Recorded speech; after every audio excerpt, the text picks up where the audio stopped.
ഒരു ദിവസം തിരക്കൊക്കെ വിട്ടൊഴിഞ്ഞ് ഭയങ്കര സമാധാനത്തോടെ പ്രകൃതിയൊക്കെ ഒന്ന് ആസ്വദിച്ച് പക്ഷികളുടെ ശബ്ദമൊക്കെ കേട്ട് കായലിൻ്റെ ഭംഗിയൊക്കെ ആസ്വദിച്ച് ഇങ്ങനൊരു സമാധാനത്തോടു കൂടി ഒരു ദിവസം സ്പെൻഡ് ചെയ്യണമെന്ന് നിങ്ങൾ ആഗ്രഹിക്കുന്നുണ്ടോ? അങ്ങനെ ആഗ്രഹിക്കുന്നുണ്ടെങ്കിൽ അത്രയ്ക്ക് പീസ്ഫുൾ ആയിട്ടുള്ളൊരു സ്ഥലം ഞാൻ നിങ്ങൾക്ക് പറഞ്ഞുതരാം. വക്കത്തിനടുത്തുള്ള പൊന്നുംതുരുത്ത്.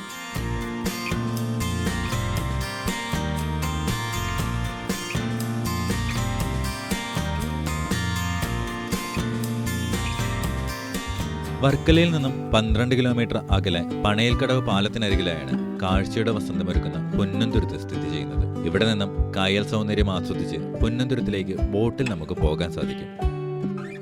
പൊന്നുംതുരുത്തിലേക്ക് എത്താൻ നിരവധി വഴികളുണ്ട്. ഏറ്റവും എളുപ്പമായിട്ടുള്ള വഴി പണയൽക്കടവ് വന്നിട്ട് പോകുന്നതാണ്.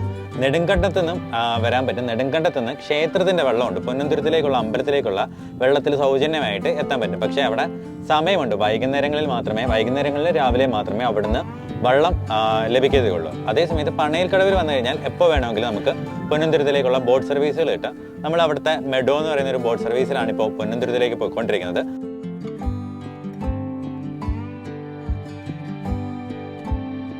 ഓളപ്പരപ്പിലൂടെ കായലിന്റെ സൗന്ദര്യം ആസ്വദിച്ച് ഇളം കാറ്റിന്റെ തഴുകലേറ്റ് അതിരില്ലാത്ത പൊന്നുംതുരുത്തിന്റെ നിഗൂഢ സൗന്ദര്യത്തിലേക്ക് നമുക്ക് യാത്ര തിരിക്കാം. പച്ചപ്പ് നിറഞ്ഞ ഈ കുഞ്ഞു തുരുത്തിനുള്ളിൽ മനസ്സുകുളിർപ്പിക്കുന്ന കാഴ്ചകളാണ് പ്രകൃതി ഒരുക്കിയിരിക്കുന്നത്.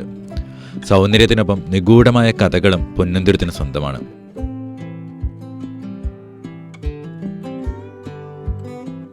കാഴ്ചകളാൽ സമ്പന്നമായതുകൊണ്ട് മാത്രമല്ല ഈ തുരുത്തിന് പൊന്നുംതുരുത്ത് എന്ന് പേരിട്ടിരിക്കുന്നത്. അതിന്റെ പിന്നിൽ ചരിത്രപരമായൊരു കഥയുണ്ട്. അതെന്താണെന്ന് വെച്ച് കഴിഞ്ഞാൽ, പണ്ട് ആറ്റിങ്ങൽ രാജകുടുംബത്തിൽ നിന്നും യുദ്ധമുണ്ടായ സമയത്ത് അവിടുത്തെ റാണിമാരുടെയും മറ്റു സ്വർണ്ണാഭരണങ്ങളെല്ലാം എടുത്തുകൊണ്ടുവന്ന് കുഴിച്ചിട്ടത് ഈ തുരുത്തിലായിരുന്നു. ഈ തുരുത്തിലെ നാഗയക്ഷിയൊക്കെ ആയിരുന്നു അന്ന് രാജകുടുംബത്തിന്റെ സ്വർണ്ണത്തിന് കാവലിരുന്നത് എന്നൊക്കെയാണ് ആ കഥ.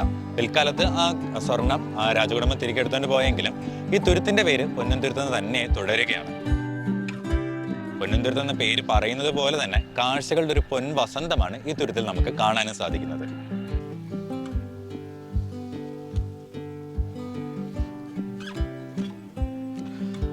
ഏക്കറോളം വിസ്താരമുള്ള പൊന്നുംതുരുത്തില് ഏക നിർമ്മിതി മാത്രമേ ഉള്ളൂ. അത് നമ്മുടെ ഈ പുറയിൽ കാണുന്ന അമ്പലമാണ്.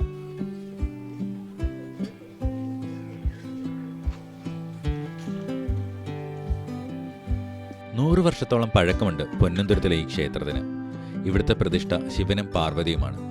തുരുത്ത് ക്ഷേത്രം എന്നറിയപ്പെടുന്ന ഇവിടുത്തെ പ്രധാന ഉത്സവം ശിവരാത്രിയാണ്. ക്ഷേത്രത്തിലെ പൂജാസമയം അനുസരിച്ചാണ് ക്ഷേത്രത്തിലേക്കുള്ള തോണിയുടെ സമയവും നിശ്ചയിച്ചിരിക്കുന്നത്. കായൽപ്പരപ്പിന് നടുവിലുള്ള ഈ കൊച്ചു തുരുത്തിന് 15 ഏക്കറോളം വിസ്തൃതി ഉണ്ടായിരുന്നു. പിന്നീട് കാലക്രമേണ ഇതിന്റെ വിസ്തൃതി 6 ഏക്കറോളമായി ചുരുങ്ങുകയുണ്ടായി. നിരവധി ആളുകൾ എത്തുന്ന ഈ കൊച്ചു തുരുത്തിൽ അതിൻ്റെതായ ബഹളങ്ങളോ മാലിന്യങ്ങളോ ഒന്നും തന്നെ ബാധിച്ചിട്ടില്ലെന്നാണ് ഈ തുരുത്തിനെ മറ്റുള്ളതിൽ നിന്ന് വ്യത്യസ്തമാക്കുന്നത്. ദേശാടന പക്ഷികളുടെ കേന്ദ്രം കൂടിയായ പൊന്നുംതുരുത്ത് അത്യപൂർവ ഔഷധ സസ്യങ്ങളുടെയും വൃക്ഷലതാദികളുടെയും കലവറ കൂടിയാണ്. തിരക്കിൽ നിന്നും ബഹളങ്ങളിൽ നിന്നുമെല്ലാം ഒഴിഞ്ഞു നിൽക്കുന്ന പ്രദേശങ്ങളുടെ സൗന്ദര്യം അപഹരിക്കുന്ന പ്ലാസ്റ്റിക് മാലിന്യങ്ങളോ ഒഴിഞ്ഞ മദ്യക്കുപ്പികളോ ഇല്ലാത്ത ഈ സുന്ദര ഭൂമി സഞ്ചാരികൾക്കൊരു പറുദീസ തന്നെയാണ്. പ്രകൃതി ഭംഗിയും ഏകാന്തതയും ആസ്വദിക്കാൻ സാധിക്കുന്ന സ്വച്ഛവും ശാന്തവുമായ ഒരു സ്ഥലത്തേക്ക് യാത്ര ചെയ്യാൻ ആഗ്രഹിക്കുന്നവരാണെങ്കിൽ അങ്ങനെയുള്ളവർക്ക് ഒരു പറുദീസ തന്നെയാണ് പൊന്നുംതുരുത്ത്. അങ്ങനെ പൊന്നുംതുരുത്ത് ദ്വീപിൻ്റെയും ഈ പണയൽക്കടവ് കായലിൻ്റെയും ഒക്കെ സൗന്ദര്യം ആസ്വദിച്ചതിന് ശേഷം നമ്മൾ തിരികെ പണയൽക്കടവ് പാലത്തിൻ്റെ അടുക്കിലെത്തിയിരിക്കുകയാണ്. ഇവിടെ നിന്നാണ് നമ്മൾ പൊന്നുംതുരുത്തിലേക്ക് പോയത്. അവിടെ തന്നെ നമ്മൾ തിരിച്ച് എത്തിയിരിക്കുകയാണ്.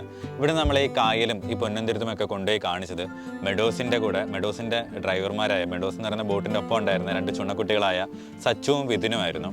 അവരോടൊപ്പം ക്യാമറമാൻ പ്രകാശിനുമൊപ്പം നവജിത്ത് അഷ്ടമേന്ദ്രൻ, കൈരളി ന്യൂസ്.